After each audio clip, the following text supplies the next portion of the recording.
you want someone, I think, in a relationship that you can spar with. And it's partly because you have hard problems to solve. And if the person that you're with isn't willing to put forward their opinion, then you only have half the cognitive power that you would otherwise have. And hopefully you find someone who's interestingly different from you, like not so different that you can't communicate, and you have to be careful of that, but interestingly different. And then hopefully they have the ability and the will to express their opinion. And then, well, then it's, then your interest stays heightened, and there has to be that tension in a relationship. People think, well, I want to get along perfectly with my partner. It's like, no, you probably don't. You just get bored, and then you go looking for trouble. And so you want a little bit of trouble in the relationship, and a little bit of mystery, and a little bit of combativeness, and the ability to exchange opinions forthrightly. And I trust her, which is a huge element. I mean, when we finally did decide to get together permanently, we were both in our later 20s. And, one of the things that I had learned by that point and insisted to her about was that we had to tell each other the truth. And she took to that wholeheartedly, and for better and for worse, because truths can be harsh. Does that include, does this outfit make me look like that? Yeah, well, the truthful answer to that is I don't answer questions that are likely to get me in trouble.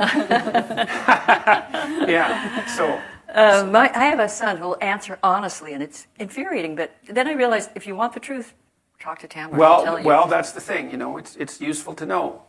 The truth is empowering. Truth tellers are charismatic, and actually both my sons are brutally honest, which is disconcerting. Yeah. But I can see that it's made them very formidable, and because of the people trust them and the friendships, and just it gives them a. And you've written a lot about this. Well, if I tell my wife that she looks good in an outfit, she knows that I mean it. Yeah. And so there's some utility in that. And then if you're silent and say, I don't answer questions, then she goes and she knows it. Well, sometimes, she'll say, do you like this? And I'll tell her that I don't. And that doesn't necessarily make her happy in the moment. Right. But if I do say I like it, she knows that I mean it.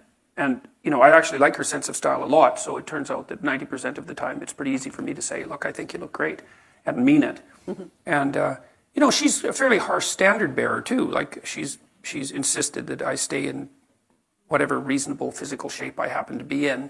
That was something that she's very demanding of. And I would say that it's the same from my side.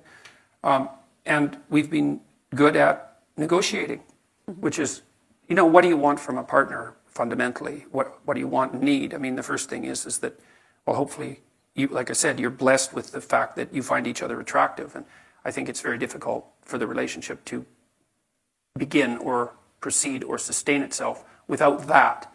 But having that, then what do you want? Well, you want someone that you can trust. You want someone that you can build a view of the future with.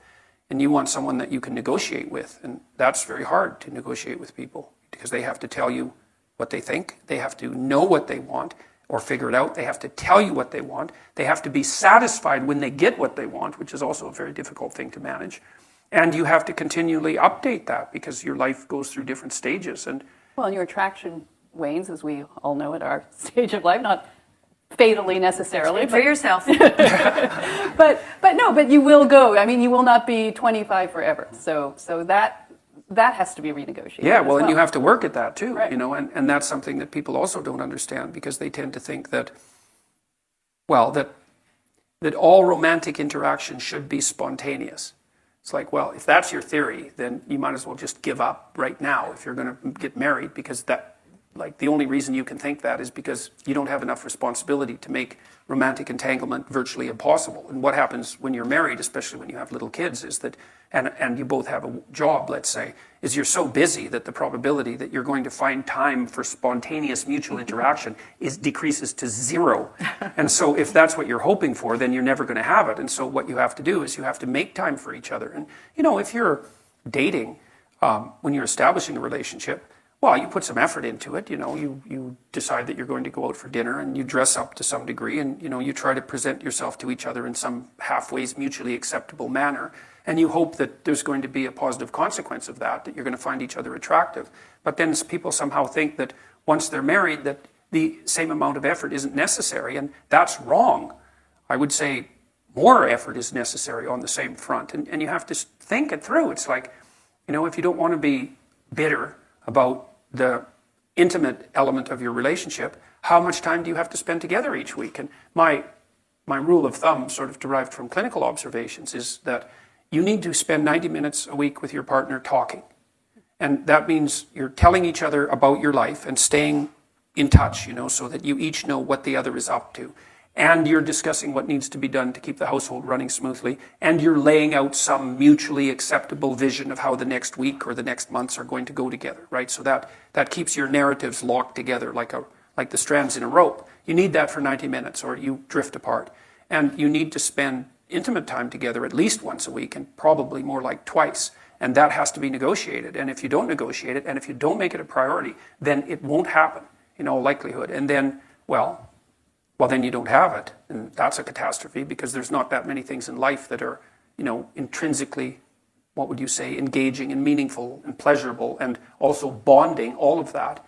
And if you let that go, then, well, part of you dies and part of the relationship dies. And, well, then there's always the possibility of becoming attracted by alternative entanglements, which you would do if you had any spirit left, right? I mean, that's the thing, is if your relationship at home is entirely unsatisfying sexually, what are you supposed to do with that? Nothing? You're supposed to just bear it? I mean, in one way, the answer is yes, because it's your marriage. But another way is, well, what, that's all the fight you've got in you? You're going to just let the erotic element of your life die and accept everything that goes along with that because you're not willing to cause a bit of trouble to ensure that it's maintained? And, and we're not very good at thinking these things through consciously. And people are bad at negotiating, period, as far as I can tell. But they're particularly bad at negotiating things that are deeply private. How much do you want your partner to know about you anyways? It takes a lot of trust to have a real conversation about what you need and want.